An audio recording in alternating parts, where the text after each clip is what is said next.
Kalau kecil kita itu teorinya kan cuma satu, teori Gujarat ya.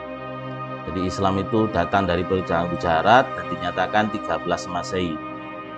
Baru masuk ke Indonesia. 13 Masehi itu berarti tahun ya 1300-an, abad ke-13 maksudnya, abad ke-13 ya, 1200-an. Itu dengan berdirinya Samudra Pasai. Tapi logika ini nggak masuk. Kenapa? Ya bagaimana mungkin baru masuk ke Nusantara langsung dirikan kerajaan? Dia pingin dihajar sama Majapahit sama Sriwijaya tak? Ya, berarti sebelum mendirikan kerajaan berarti sebelumnya ada ya perintis, dakwah perintis. Sehingga kemudian masyarakat itu kan masuk Islam perlahan-lahan ya, menyebar, punya kekuatan, berdirilah Samudra Pasai. Pasti seperti itu, tidak mungkin awal masuk langsung berdiri kerajaan. Sehingga teori Arab itu menyatakan Islam masuk di kita itu sekitar abad ke-7 Masehi. Berarti ya tahun 600-an, awal-awal juga. Kalau kita melihat pergerakan pasukan kaum muslimin seperti ini, ya teori-teori itu sangat memungkinkan. Karena detik ini sudah masuk ke wilayah-wilayah yang timur, mulai masuk ke bangsa-bangsa non-Arab.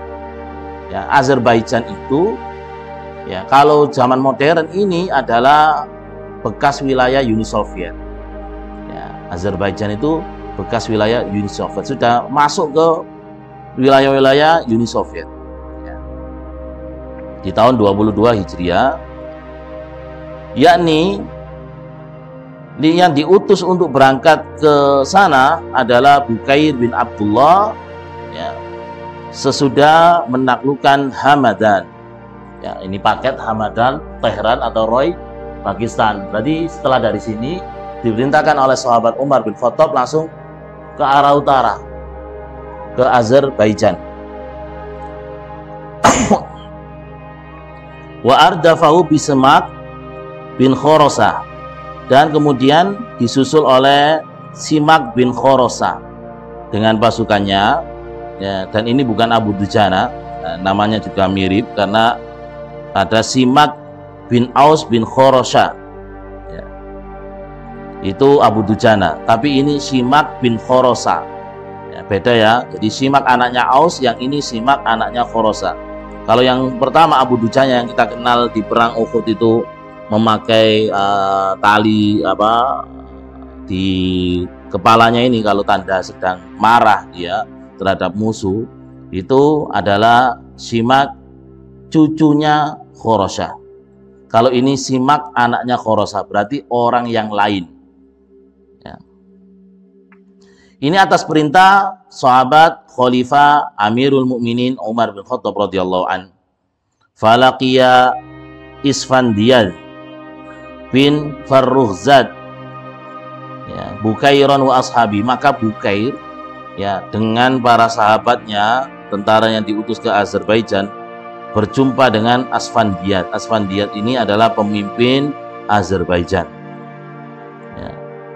Sebelum Simak datang sampai ke Azerbaijan, karena Simak dan para tentaranya ini tentara susulan untuk membantu Bukair. Faqatatalu, maka terjadilah peperangan antara tentaranya Bukair bin Abdullah dengan tentaranya Isfandiyad, penguasa Azerbaijan. Fazanallahul musyrikin, maka Allah Subhanahu wa taala mengalahkan kaum musyrikin, memberikan kemenangan kepada kaum muslimin.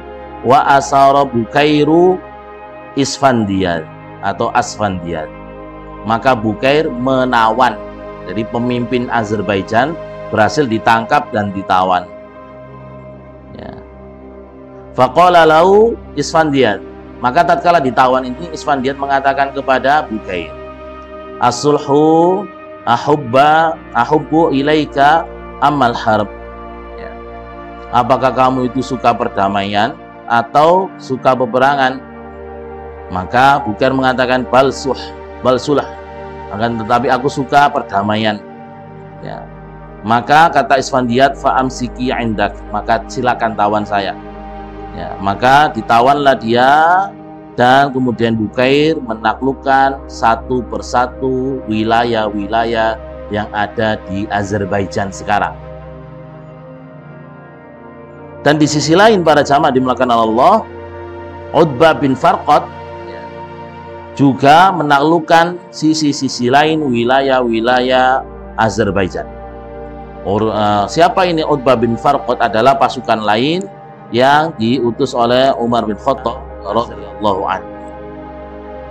Setelah itu, ya, kedua pasukan pimpinannya Bukair, ya, yang di dalamnya juga ada Simak, ini wakilnya Bukair, sudah bergabung dengan Bukair, juga pimpinannya Utbah bin Farqad tadi. Ini Umar kemudian menulis, ya, memerintahkan Bukair untuk melanjutkan ke Al-Bab. Ya, Al-Bab itu sekarang Armenia. Ya, lanjut ke Armenia, dan ini dua negara bertetangga. Jadi perintahnya oleh Umar bin Khattab yang Bukair dan bala tentaranya disuruh melanjutkan untuk menaklukkan Al-Bab, Armenia. Wa ja'ala Simakan, dan Simak yang wakilnya Bukair tadi itu disuruh apa? Disuruh mengikuti pasukannya Utbah bin Farqad. Ya. Wa jama'a Umar Azerbaijan kullaha li Utbah bin Farqad. Sehingga pemimpin di Azerbaijan diserahkan kepada Utbah bin Farqad. Simak tadi suruh ikut Utbah bin Farqad. Sehingga yang berangkat ke Armenia adalah pasukannya Bukair bin Abdullah. Ya, pasukannya Utbah bin Farqad tetap di Azerbaijan, menjaga wilayah yang baru ditaklukkan dan untuk mengurus wilayah di sana. Sehingga tadi pemimpinnya Azerbaijan, Isfandiat, kan ditawan oleh Bukair. Ya, karena sekarang perintahnya Umar bin Khattab pemimpin Azerbaijan itu adalah Utbah, maka Bukair kemudian menyerahkan pemimpin lama, ya, penduduk asli Isfandiat tadi kepada Utbah bin Farqad.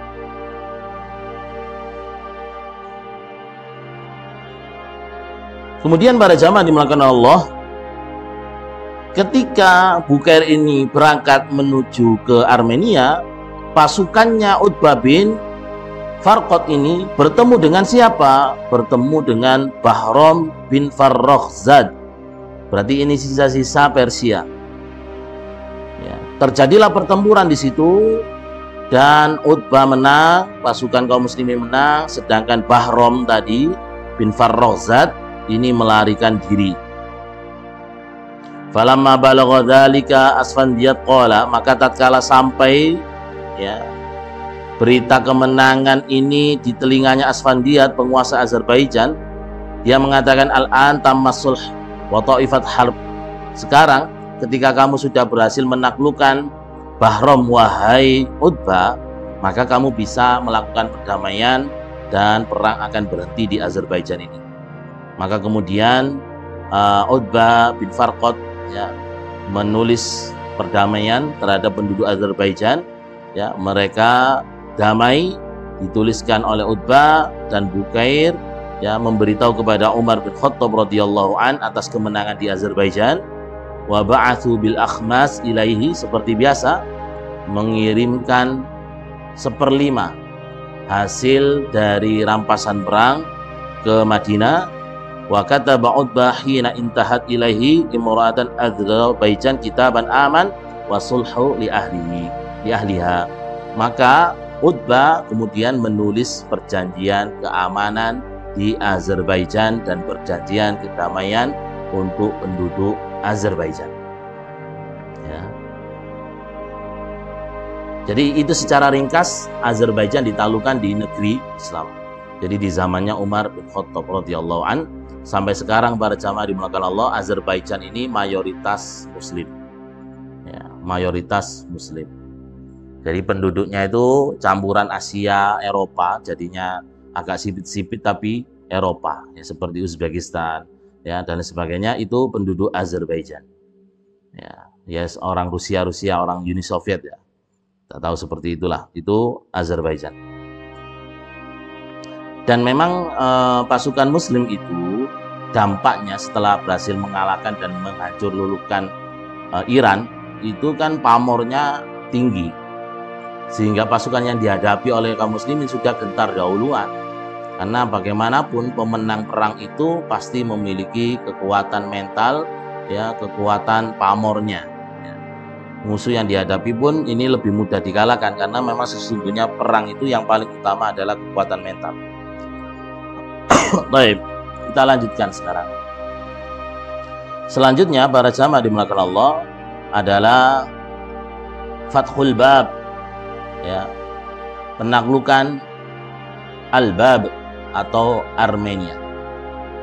Terjadi pula tahun 22 Hijriah. Imam Ibnu Jarir rahimahullah mengatakan, wa za'ama Saif annahu fi hadhihi sana. Ahli sejarah seperti Saif ya, menduga kuat bahwasannya Armenia itu takluk di tangan kaum muslimin tahun ini juga, tahun 22 Hijriah, yakni 11 tahun sesudah Rasulullah Sallallahu Alaihi Wasallam wafat. Kataba Umar bin Khattab kitaban bil imrah ala hadhil ghazwah. Ceritanya bagaimana Umar bin Khattab radhiyallahu anhu menuliskan perintah untuk melakukan peperangan ini kepada siapa? Suraqah bin Amr yang memiliki julukan Zinnur. Fasara kama amara Umar wa huwa ala ta'batihi, maka berangkatlah beliau ya, sebagaimana yang diperintahkan oleh Umar bersama pasukannya. Falamma intaha maqdamul asyakir, maka tatkala bagian depan pasukan, karena dulu itu perjalanan jauh ya, kadang pasukan yang pertama dengan yang terakhir ini agak berjarak ya. Bagian depan yang dipimpin oleh Abdurrahman bin Rabi'ah itu sampai kepada rajanya di sana ya, raja di Armenia atau Al-Bab ya.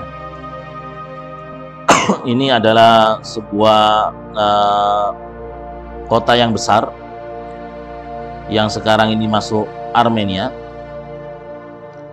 Namanya rajanya adalah Shahr Baros. Shahr Baros. Kalau kita lihat nama-namanya ini adalah nama-nama Ajam, bukan nama-nama Arab, nama-nama orang non-Arab. Jadi kita kesulitan ya. Jadi Shahr Baros, dia adalah penguasa Armenia. Dia termasuk dari keluarga kerajaan yang memerangi Bani Israel dan memporak-porandakan negeri Syam ya, di zaman dahulu ya, di zaman dahulu. Maka Shahr Baros menulis surat kepada Abdurrahman, pasukan muslim yang tiba duluan, untuk apa? Untuk meminta jaminan keamanan. Jadi belum peperangan, baru datang pemimpin Armenia ini minta keamanan, artinya nyerah dan minta dijamin keamanan. Fa'ammanahu Abdurrahman bin Rabi'ah, maka pemimpin pasukan pertama Abdurrahman bin Rabi'ah ini memberikan jaminan keamanan ya, dan ini di Islam hukumnya sudah haram untuk dibunuh. Berarti ini kafir musta'man, kafir yang dijamin keamanannya ya.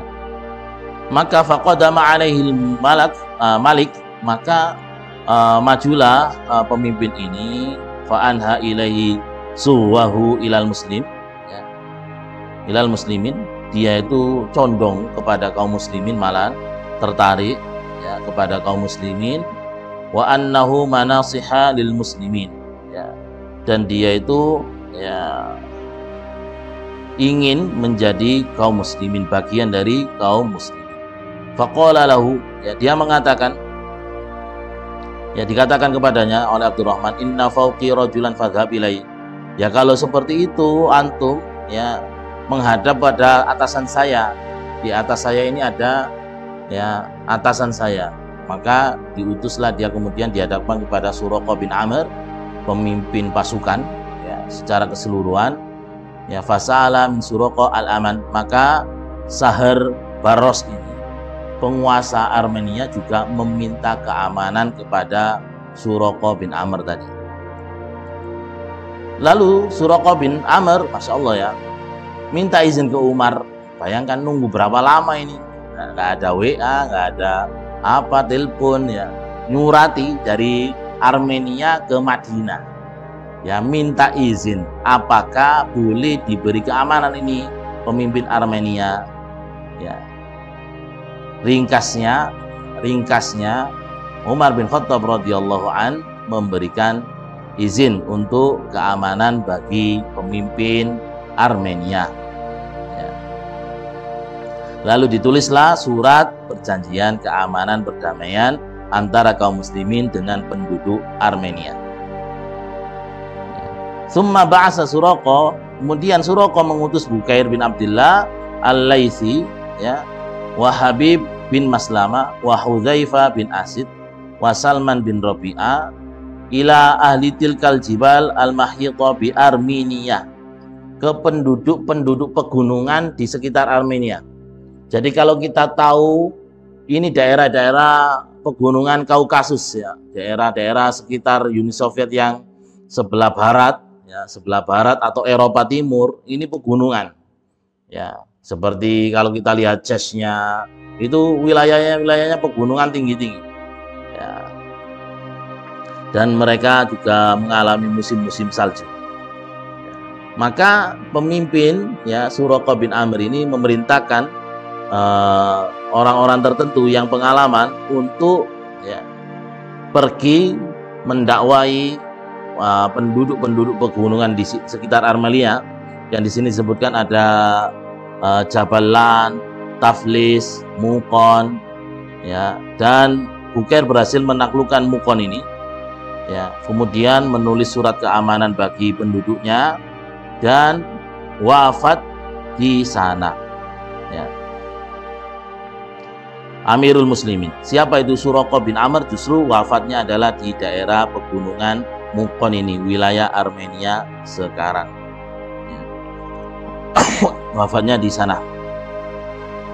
Wastakhlafa, ya, dan sebelum wafat beliau sempat untuk menunjuk pengganti, ya, yakni Abdurrahman bin Rabi'ah, ya. Falamma balagha Amr dzalika aqarra wa amarahu bi ghazwati Tarq, ya.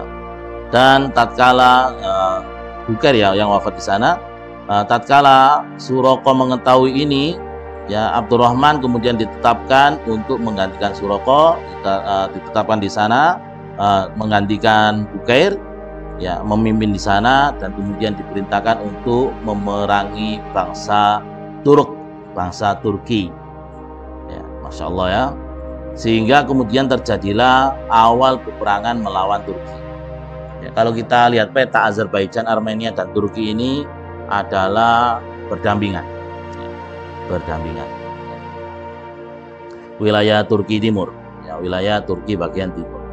Kalau sekarang, kalau kita ketahui tahun 2020 itu Azerbaijan itu perang melawan Armenia. Dua negara ini di zaman modern adalah bekas Uni Soviet. Ya. Titik konfliknya adalah Karabakh, ya, Nagorno dan Karabakh, titik hitam ini. Jadi kalau kita lihat ini yang wilayah modern sekarang, ini wilayahnya Azerbaijan, ini Armenia. Ya.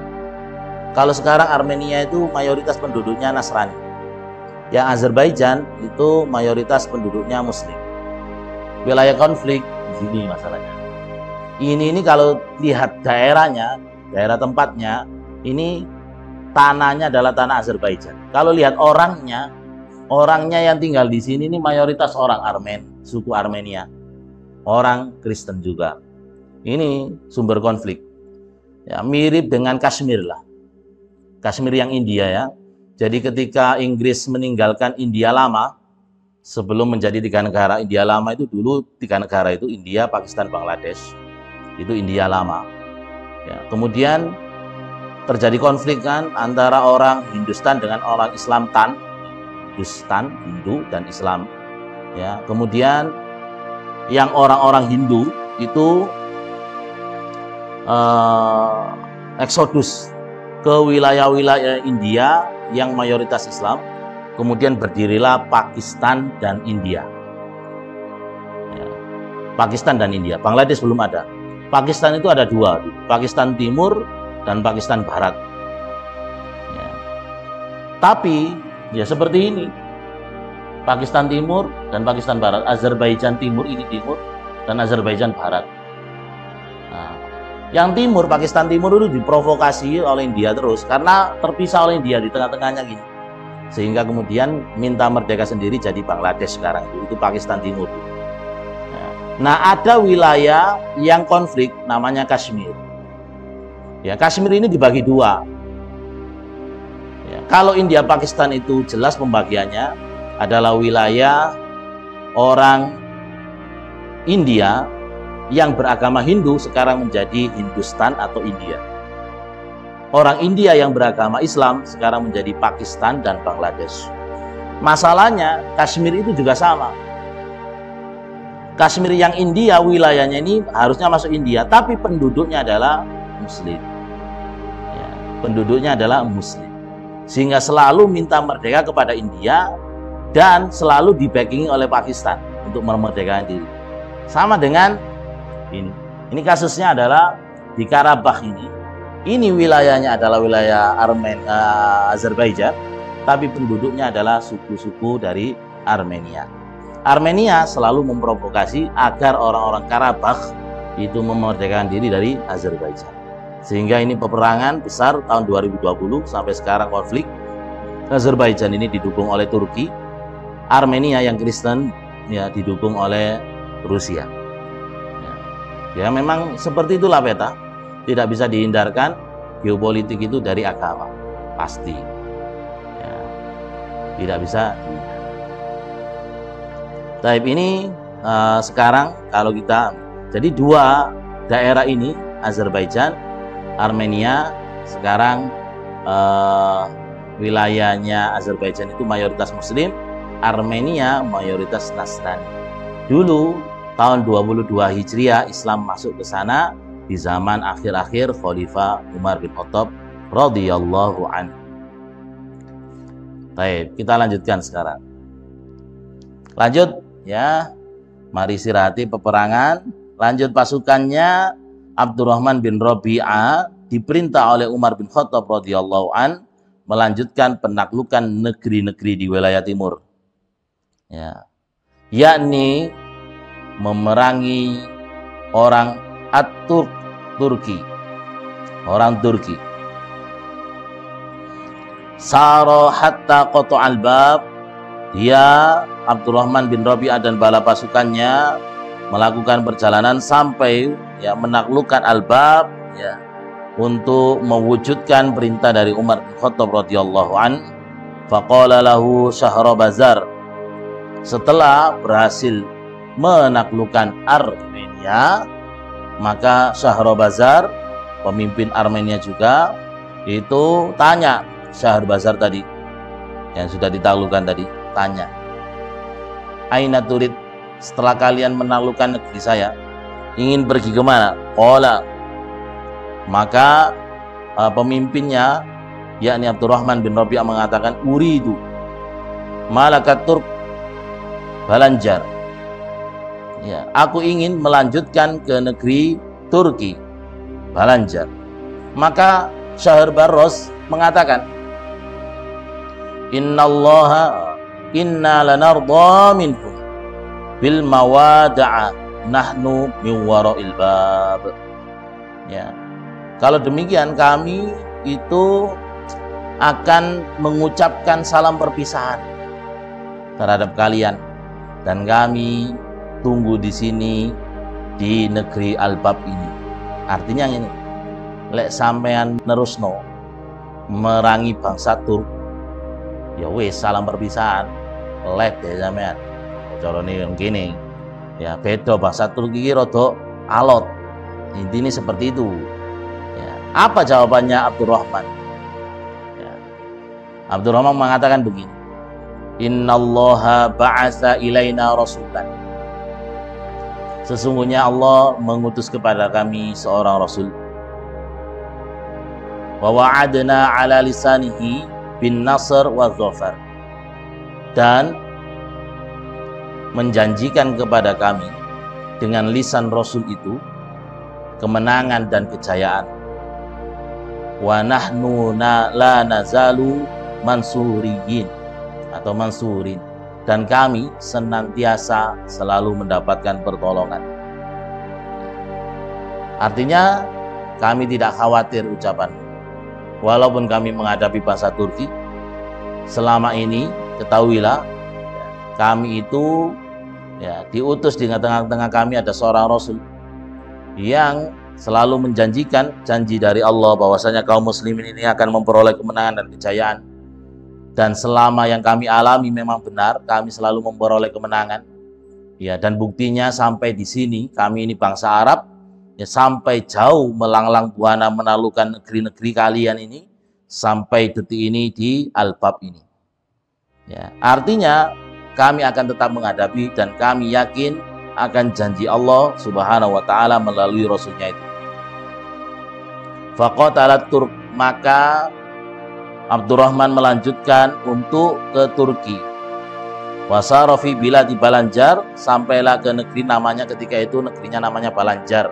Ya, negaranya Balanjar, penduduknya bangsanya bangsa Turk. Ya, jaraknya adalah mi'atai farsakh, 200 farsakh. Ya, 200 farsakh. Kalau 200 farsakh itu berarti 200 perjalanan, 200 hari. Perjalanan siang dan malam. Satu farsakh itu kurang lebih 50 kilo. Ya, kemampuan jangkauan ketika itu ya sehari itu adalah 50 kilo. 50 kilo. Berarti jaraknya berapa? 1000 kilo. 200 kali 50 ya. Berapa? 200 kali 5 ya, 50. 10.000 kilo. Iya. Mi'atai. Itu bayangkan ya jauh sekali. Kalau Jawa memang 1000 ya Pak. Ya wajar. Jawa itu 1000 kilo. Anyar Panarukan itu 1000 kilo. Sepulau Jawa. Ini memang kalau peta ya seperti kecil tapi ya jauh. Nah, ya, jadi dari Armenia ke wilayah Turki ini kurang lebih 10.000 kilo. Ya. Wallahu alam. Tapi kan itu farsakh itu kan ya belum tentu karena naik turun, belok-belok dan lain sebagainya. Pokoknya kurang lebih ya, kekuatannya adalah 50. Baik. Memerangi sana ya wa ghaza marrat muta'addidah. Jadi peperangan di sana ini awal ya. Ya orang Turki tidak langsung bisa ditaklukkan. Nanti ada peperangan berulang kali melawan Turki. Summa kanat lahu waqa'i ha'ila fi zaman Utsman radhiyallahu an. Nanti sampai peperangan ini di zamannya Utsman bin Affan, karena ini akhir-akhir masa Umar bin Khattab radhiyallahu an. Beliau wafat tahun 23 Hijriah. Ya. Di sana atau 24 Hijriah wafatnya. Lalu nanti pasukan ini menampakkan patriotismenya di zaman Utsman radhiyallahu an. Artinya terjadi peperangan besar nanti di zamannya Utsman bin Affan radhiyallahu an. Dan peperangan ini wahada tasdiqul hadis ats-tsabit fi sahih an Abi Hurairah.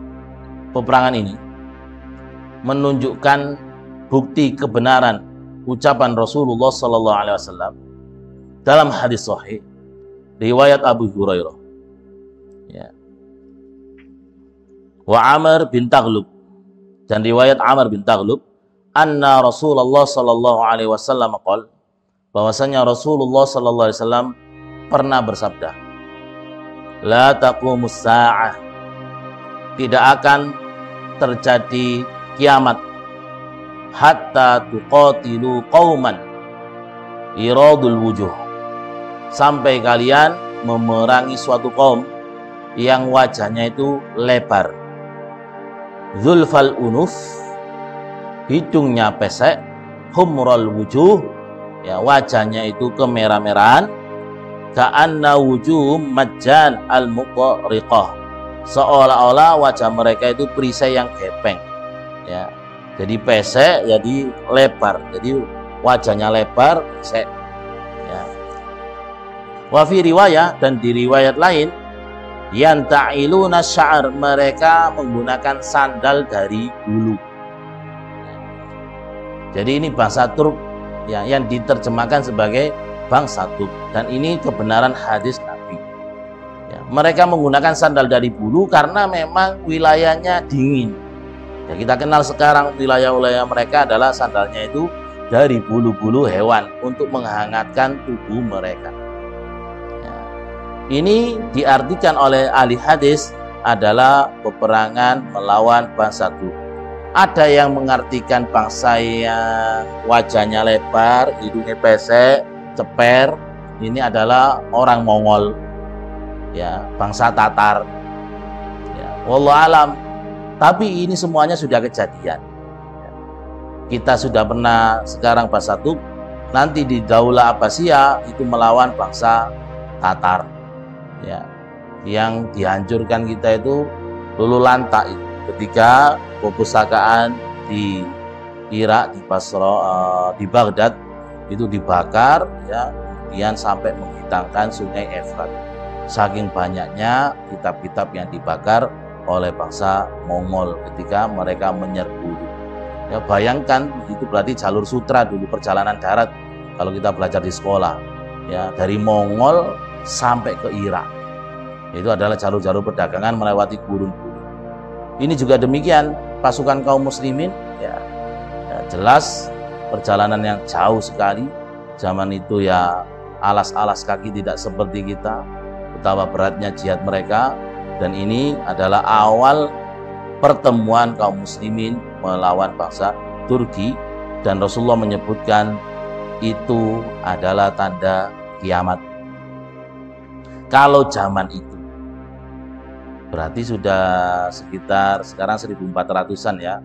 Ya sudah 1400-an tahun yang lalu terjadi, itu sudah disebutkan la taqumus saa'ah. Ya, apalagi sekarang. Ya. Zaman Rasulullah saja, ya, malaikat Israfil pembawa sangkakala disebutkan tinggal sejengkal gitu, ya, dengan jarak tiupannya itu. Ya. Bayangkan itu 1400 tahun yang lalu. Sekarang bagaimana? Berarti kita itu sudah akhir-akhir, karena nubuah-nubuah Rasulullah itu sudah terbukti semuanya. Jadi Rasulullah menyebutkan ketika di perang Khandaq kan ada batu besar, perang Parit, ya, batu besar yang tidak bisa dicongkel oleh Rasulullah, dibogem 3 kali. Bogeman pertama Rasulullah itu melihat, ya, istana putihnya Kisra ditaklukkan kaum muslimin, Iran, Persia. Kemudian dilihatkan juga kerajaan Romawi ditaklukkan oleh Islam. Kemudian Yaman. Ini sudah terbukti semuanya. Sekarang sudah terbukti, tepat. Ya. Kemudian nubuah Rasulullah diantaranya yang sudah terbukti juga adalah memerangi bangsa Turki. Kemudian yang sudah terbukti adalah kita akan menaklukkan Konstantinopel, ya, yang sekarang menjadi Islampul, ya, Istanbul, Turki bagian Eropa. Jadi Turki itu kan negara yang wilayahnya ada yang masuk ke wilayah Asia, ada yang masuk ke wilayah Eropa. Ya, dulu Turki itu lebih ikut ke Asia, kalau sekarang lebih senangnya ya ikut ke Eropa. Ya, ikut fakta pertahanan NATO, bal-balane juga ikut Liga Eropa, gak ikut ke Asia. Ya, ke Asia gini kan bal-balane soalnya campur pencak silat. Ya, seperti itu kalah musuh Indonesia. Ya, jadi seperti itu. Jadi selatnya yang mempertemukan negara Turki bagian Asia dan Eropa, Selat Bosporus itu. Yang dulu selat itu, Masya Allah, ketika Muhammad Al-Fatih menaklukkan Istanbul itu selat itu dulu, ya, itu kan dijaring besi, ya, sama orang-orang Romawi, sehingga kapal ini tidak bisa lewat. Loh, itu loh untuk nyebrang ke sana, selat yang bagian sana itu dijunjung darat, itu kapal dijunjung. Wah, itu di luar perkiraan orang-orang Romawi ketika itu takluknya, kapal dijunjung. Dan Muhammad Al-Fatih ketika itu umur likuran, memimpin menaklukkan Romawi. Ya. Jadi di luar perkiraan, ya, kapal dijunjung lewat darat, selatnya lewat sisi sebelah sana. Yang di luar perkiraan mereka nggak mungkin bisa dijunjung. Ya, zaman itu dijunjung, kapal-kapal itu dipindahkan. Dan ini pasukan ketika itu adalah pasukan-pasukan sebaik-baiknya pasukan yang menaklukkan Konstantin, ya, Romawi yang disebutkan oleh Rasulullah. Dan benar mereka ahli tahajud, yang sholat berjamaah tahajud, ya, sholat berjamaah tahajud. Ya, dan ini kemudian menjadi Turki Utsmani. Ya, lalu Turki Utsmani ini runtuh tahun 1926 ya karena mereka kemudian berubah. Sebelum perang melawan orang-orang Eropa, mereka istighosahnya keliru, minta pertolongannya kepada kuburan-kuburan, mendatangi kuburan, tidak mendoakan ahli kubur, justru berdoa kepada si ahli kubur sebelum perang ya, sehingga kemudian kalah. Dan sampai sekarang umat Islam terpecah-pecah, tidak ada pemimpin yang menyatukan. Nanti akan ada pemimpin yang menyatukan, yakni Imam Mahdi itu namanya Muhammad bin Abdullah seperti Rasulullah, dari keturunan Rasulullah Shallallahu Alaihi Wasallam, yang akan menyatukan kepemimpinan kaum muslimin seluruh dunia. Ya, zaman sekarang yang kita alami berarti zaman-zaman penuh kegelapan yang disebutkan oleh Rasulullah. Ya, setelah zaman kejayaan, zaman penuh kegelapan ini yang kita terpisah-pisah. Ya, bahkan sesama muslim kadudukaran ini Indonesia, Malaysia, wadudukaran ini nanti akan apa? Disatukan nanti ya berdasarkan kepemimpinan Islam jadi satu. Ya, wallah alam, kita ini yang pasti adalah di akhir-akhir zaman. Ya. Ini saja memerangi Turki, Rasulullah menyebutkan tidaklah terjadi perang sampai tidaklah terjadi kiamat sampai kalian memerangi bangsa yang wajahnya lebar, hidungnya pesek, ya seperti perisai-perisai wajah mereka. Ya, ceper-ceper. Ya, itu Turki yang asli. Sekarang Turki yang sudah campur Eropa yang bangir-bangir. Ya, demikian. Wallahu ta'ala a'lam. Baik, biarkan pasukan istirahat dulu karena baru nyampe Turki, perjalanan jauh. Ojo dioyo wae, enak kene sing ngrungokno ya, sing nglakoni ini pegel kabeh. Ya. Baik. Perjalanan pelajaran yang dapat kita ambil yang pertama, di antara sebab kemenangan adalah ketaatan pada pemimpin. Jadi kita ambil dari mana? Umar bin Khattab radhiyallahu an mengatur Bukair berangkat dulu ya, menuju Azerbaijan. Ya, nanti Simak nyusul. Kemudian Utbah juga taklukan dari sisi yang lain. Kemudian diatur, wis setelah ditaklukkan, ya Bukair lanjut ke Armenia, Utbah tinggal di Azerbaijan. Simak bantu Utbah, tidak ada protes. Ya, semuanya taat, satu komando. Di antara sebab kemenangan adalah satu komando. Ya, taat kepada pemimpin yang sah. Ya, makanya di dalam Islam ini kita diajari taat kepada pemimpin. Tidak ada berontak. Kecuali sudah jelas-jelas kekafiran dan kita punya kekuatan untuk berontak. Ya, selama gak jelas kekafiran atau sudah jelas tapi gak punya kekuatan, tidak boleh berontak. Ya, kalau pemimpin zalim bukan untuk diberontak. Ya, didoakan supaya apa? Dapat hidayah, dinasihati. Ya, beda ya pemimpin zalim dengan pemimpin kafir. Orang Islam yang merasa misalnya, oh ini pemimpin zalim, bukan untuk diberontak. Ya, tapi untuk apa? Dinasihati. Dan nasihat cirinya apa? Bukan di depan umum. Kalau nasihat di depan umum itu namanya mempermalukan. Sama dengan kita diilingno di ngarepe wong isin apa enggak isin. Ya, lek iso ngilingno iku gak di ngarepe wong sepi-sepi. Nah, itu. Kalau nasihat di depan umum ini enggak boleh menyebut nama secara person to person. Ya, maka disebutnya adalah umum. Ya, perbuatan yang umum. Kalau person to person ya 4 mata supaya menjaga kehormatan pemimpin. Ya, tapi kalau aib-aibnya pemimpin diumbar itu ngarai orang itu terprovokasi, jadinya kekacauan. Termasuk nikmat yang besar itu nikmat aman. Dengan keamanan kita bisa sholat jamaah tenang, bisa ngaji tenang. Ya, itu yang harus disadarkan kepada umat Islam. Banyak sekarang juga grup-grup itu provokator yang memprovokasi rakyatnya benci pemimpinnya. Yang benar itu kita saling mendoakan. Ya, kalau salah pemimpin itu ditutup aibnya, dinasihati, bukan dibuka aibnya dan dijelek-jelekkan. Yang kedua, para jamaah dimuliakan Allah, pasukan Islam pada dasarnya menginginkan kedamaian. Ya, kita ambilkan dari mana ketika pemimpin Azerbaijan tadi ditangkap, apa yang kamu inginkan? Kamu ingin damai apa perang? Artinya kamu ingin membunuh saya atau bagaimana? Ya, hukum asalnya damai. Kita ingin damai. Sebagaimana kita tahu penawarannya mesti masuk Islam dulu. Ya, kalau tidak masuk Islam tetap dalam agamamu.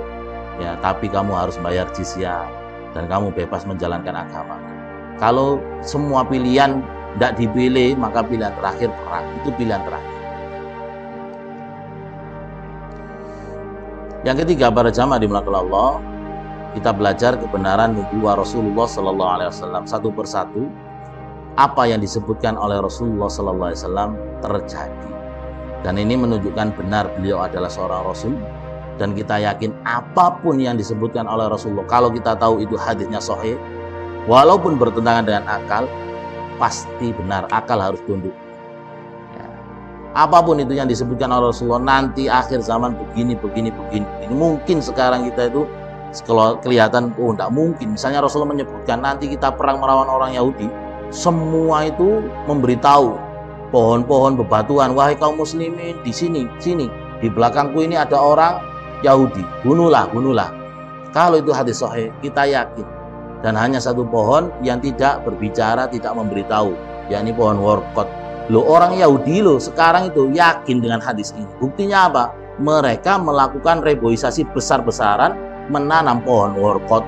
Saking yakinnya pada hadis Nabi, nanti khawatir lek wis wayahe wong Islam perang melawan orang Yahudi, ya mereka menyiapkan diri bersembunyi dengan apa? Di belakang pohon workot. Karena disebutkan oleh Nabi, hanya pohon workot inilah yang tidak memberitahu kepada kaum muslimin. Ya. Jadi kalau disebutkan oleh Rasulullah SAW, dan itu memang benar-benar menurut ilmu hadis adalah sahih, yakinlah. Ya, yakinlah. Ya, Rasulullah SAW misalnya menyebutkan melalui ibu kita Aisyah, sebab gempa. Ya. Itu apa? Pernah ditanya, ibu Aisyah menjawab, idzastabahu, jika kalian mulai membiarkan, rela azina terhadap perbuatan zina, wasyurbul khumur, dan semarak orang-orang minum khamr, wadurbu bil ma'azif, dan ramai orang memainkan musik. Ini kan dosa paket ini. Zina itu mesti gandengane ngombe medok. Ini sudah merajalela, maka apa? Gharallahu ta'ala fi samai, Allah itu cemburu di langit. Wa qala lil ardi, dan mengatakan pada bumi, tazalzili, goncang loh bim. Ya, silakan bergoncang. Ini ketika menyebar perzinahan, minum khamr, main musik, ini satu paket, ini tidak jauh. Lihat orang-orang karaoke itu, ya, dengan perempuan-perempuan biduannya, terus nggak jauh. Ini tersebar di mana-mana, semakin buka banyak. Allah memerintahkan buminya gempa. Fa'in tabu, jika mereka itu bertobat, wa naza'u, dicabut gempa ini, tidak gempa lagi. Tapi jika apa? Wa illa, jika tetap saja melakukan, adamaha alaihim, maka ahdamaha alaihim, Allah binasakan mereka. Tetap saja kok mari gempa. Justru yang lucu apa? Nyumbang bantuan mengadakan konser lu ala, yo tambah gempa maneh, mari Cianjur bomba maneh, Garut bomba maneh. Yo berhenti maksiat itu. Kalau Rasulullah menyebutkan seperti ini, kowe gak masuk akal. Masuk gempa apa hubungan karo zina, minum khamr, musikan? Kita wis beriman kalau seperti ini nih. Yang memerintahkan bumi ini gempa, enggak itu pangeran. Ya, contoh saja. Jadi apapun yang disebutkan oleh Rasulullah SAW kalau sahih, maka kita tunduk. Ya, kita beriman, yakin pasti benar. Itulah orang Islam. Itulah bentuk kita beriman atas kerasulan Nabi Muhammad SAW. Wallahu ta'ala alam. Samunisa, semoga kita mendapatkan ilmu faedah yang bermanfaat, bisa kita amalkan sehari-hari, diberi istiqomah dan husnul khotimah. Amin ya rabbal alamin. Subhanakallahumma wa bihamdika, asyhadu an la ilaha illa anta, astaghfiruka wa atubu ilaik. Wa sallallahu ala nabiyyina Muhammadin sallallahu alaihi wasallam tasliman katsira. Wa akhiru da'wana alhamdulillahi rabbil alamin. Assalamualaikum warahmatullahi wabarakatuh.